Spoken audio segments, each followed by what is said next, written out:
அனைவருக்கும் வணக்கம். இந்த உலகத்தில் ஏன் பிறந்தோம், எதுக்காக உழைக்கிறோம் தெரியுமா? இந்த அரைஜான் வயிற்றிற்காக மட்டுமே. அப்போ உணவு, இந்த உடம்பு நல்லா இருக்கணும் அப்படின்னு சொன்னால் சாப்பிட வேண்டும். அந்த சாப்பிடுவது எதை சாப்பிட வேண்டும், எப்பொழுது சாப்பிட வேண்டும் என்றெல்லாம் அன்றைக்கே சொல்லி இருக்கிறார்கள். அன்றைக்கு மட்டுமல்ல, அன்றைக்கு சொன்னது என்றைக்கும் உரியது, எல்லோருக்கும் உரியது. என்னது, என்னமோ சாப்பாட்டை எடுத்து பேசுகிறேனேன்னு நீங்கள் யோசிக்கலாம். சாப்பிடலை அப்படின்னு சொன்னால் எந்த வேலையும் நடக்காது. அதே சமயத்தில் சாப்பிடக்கூடுவதை எப்படி சாப்பிடணுங்கிறது இருக்குது. அறுசுவை உணவு இருக்கு இல்லையா? அறுசுவை உணவும் எல்லாருக்கும் பிடிக்குமா என்று சொன்னால் பிடிக்காது. சிலருக்கு தித்திப்பு அப்படின்னு சொன்னால் ரொம்ப விரும்பி சாப்பிடுவாங்க. சிலருக்கு ஐயோ இனிப்பா எனக்கு வேண்டவே வேண்டாம் அப்படின்னு ஒதுக்கிடுவாங்க. காரமாக நல்லா சமைச்சு இந்த நாக்கு செத்து போச்சு, அதனால் காரசாரமாக சாப்பிட்டா நல்லா இருக்குமே என்று சொல்லுவார்கள். ஒன்று நல்லா தெரிஞ்சுக்குங்க, ஔவையார் சொல்லுவார், பாலோடு ஆயினும் காலம் அறிந்து உண் என்று சொல்லுகின்றார். நீ பால் சேர்ந்த உணவினை சாப்பிடக்கூடியவர்களாக இருந்தாலும் காலம் பார்த்து சாப்பிடணும். காலம் பார்த்து சாப்பிட வேண்டும் என்று சொன்னால் பசிக்கணும். பசிக்கின்ற பொழுது அளவோடு உண்ண வேண்டும். அப்படி அளவோடு உண்டால்தான் இந்த உடம்பு என்று சொல்லப்படக்கூடியது சீராக இருக்கும், சீராக இயங்கும், நீண்ட ஆயுள் உடையவர்களாக நாம் விளங்க முடியும். இன்னொரு கருத்தையும் தெரிந்து கொள்ள வேண்டும். நான் விரதம் இருக்கிறேன் என்று சொல்லிக்கொண்டு பலர் என்ன செய்கிறோம் தெரியுமா? பாலும் பழமும் இது மட்டும்தான் இன்னைக்கு சாப்பிடுவேன், ஒரு வாரம் இப்படியே இருக்க போகிறேன், 21 நாள் இருக்க போகிறேன் அப்படின்னு சொல்லுவாங்க. அதுவும் கூடாது.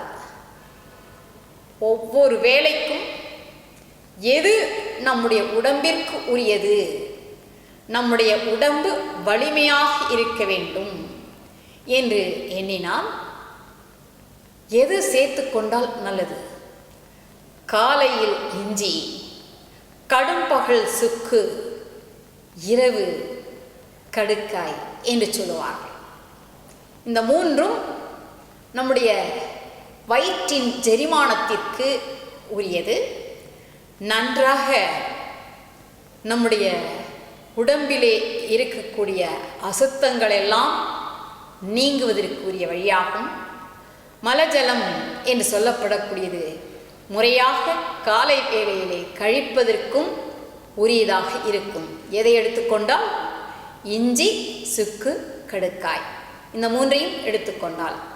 இப்போ பாலோடு ஆயினும் காலம் அறிந்து உண் என்று கூறியிருக்கின்றார் என்று குறிப்பிட்டேன். சில பேர் நான் டயட்டில் இருக்கேன் அப்படின்னு சொல்லுவாங்க. எதுக்காக? அளவுக்கு அதிகமானால் அதுவும் விஷமாக ஆயிடும். அது ஒரு பக்கம். நம்முடைய உடம்பை பேணி பாதுகாப்பது நம்முடைய கையிலே தான் இருக்கிறது. ஆக என்னத்தினால ஒரு நாள் உணவே ஒழி என்றால் ஒழியாய், 2 நாளைக்கு 7 என்றால் 7ஆய், இடும்பை கூர் துன்பத்தை வரவழைக்கக்கூடியதாக இருப்பது எது தெரியுமா? இந்த வயிறு.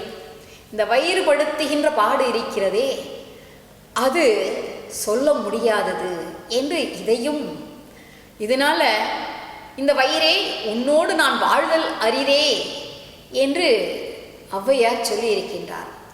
ஏன் வயிறு முறையாக நாம் பராமரிப்போம் என்று சொன்னால் நமக்கு எத்தகைய துன்பமும் நோயும் கிடையாது. அப்படி இல்லாமல் நம்ம நோய்க்கு துன்பத்திற்கு அடிப்படை காரணம் என்ன என்று சொன்னால், நம்முடைய உணவு ஜெரிமானத்திற்குரியதாக ஏற்ற வேளையில் உண்ணக்கூடியவர்களாக இருப்போம் என்று சொன்னால் உறுதியான உடல் உடையவர்களாக இருப்போம். ஆகையினால்தான் காலம் அறிந்து உண்ண வேண்டும். பசிக்கின்ற நேரம் அறிந்து, காலை என்று பார்க்கின்ற பொழுது காலையில் நம்ம சிற்றுண்டி என்று சொல்லக்கூடிய வகையிலே தான் எடுத்துக்கொள்ளக்கூடியவர்களாக இருக்க வேண்டும். அப்படி எடுத்துக்கொள்வது 8 மணிக்குள்ளே எடுத்துட்டோம்னா அது சிறப்பானது. நண்பகல் உணவு என்று சொல்லப்படுகின்றது நம்ம முழுமையாக அறுசுவை உணவோடு எடுத்துக்கொள்வது, சாப்பிடுவது நல்லது. இரவு என்று சொல்லுகின்ற பொழுது நம்ம என்ன செய்யணும், அது 7 மணிலேருந்து அதிகபட்சம் 8 மணிக்குள்ளாக சாப்பிட்டு விட்டோம் என்று சொன்னால் அது நம் உடம்பை பாதுகாப்பதற்குரிய வழியாகும். ஆகையினால்தான் நீங்கள் பார்த்திருக்கலாம், மிகச்சிறந்த அறிவாளிகள், நன்கு உடல் உறுதியோடு இருக்கக்கூடியவர்கள் ஒரு விருந்துக்கு போகிறாங்க. விருந்துக்கு போன இடத்துல கூட நாசுக்கா நான் இதெல்லாம் தான் சாப்பிடுவேன், இந்த நேரத்தோடு மட்டும்தான் சாப்பிடுவேன் என்று சொல்லி இது மட்டும் போதும் என்று கூறிவிடுவார்கள். அப்படி கூறி அவர்கள் தன்னுடைய உடம்பை பாதுகாப்பதினால்தான் நீண்ட ஆயுள் பெற்றவர்களாக விளங்கியிருக்கிறார்கள். ஆகையால் அன்பர்களே, நாம் நம் உடம்பை பேணி பாதுகாத்து வைரமுடன் விளங்க வேண்டும் என்று சொன்னால் அளவோடு காலம் அறிந்து உண்ணக்கூடியவர்களாக இருப்போம். வேலையற்ற வேளையில் உண்போம் என்று சொன்னால் அது நமக்கு உபாதைகளை தரக்கூடியதாக இருக்கும். இரவு நீண்ட நேரம் கழித்து உண்ணக்கூடியவர்களாக இருப்போம் என்று சொன்னாலும் அதுவும் துன்பத்தை தரக்கூடியதாக இருக்கும். நான் எப்பொழுதும் பால் குடித்து விட்டுதான் படுப்பேன் என்று சொல்லுவீர்கள். நாம் சொல்லுவோம், ஏன் நான் கூட அப்படித்தான் செய்கின்றேன்.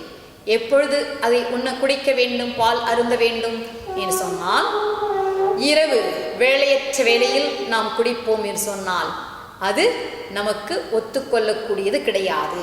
ஆகையினால் இங்கே என்ன செய்ய வேண்டும், இரவு உணவு உண்ட பின், உணவு என்று சொன்னால் சிறு உணவாக கால்வயிறு உணவு தான் இரவு நேரத்திலே உண்ணக்கூடியவர்களாக இருக்க வேண்டும்.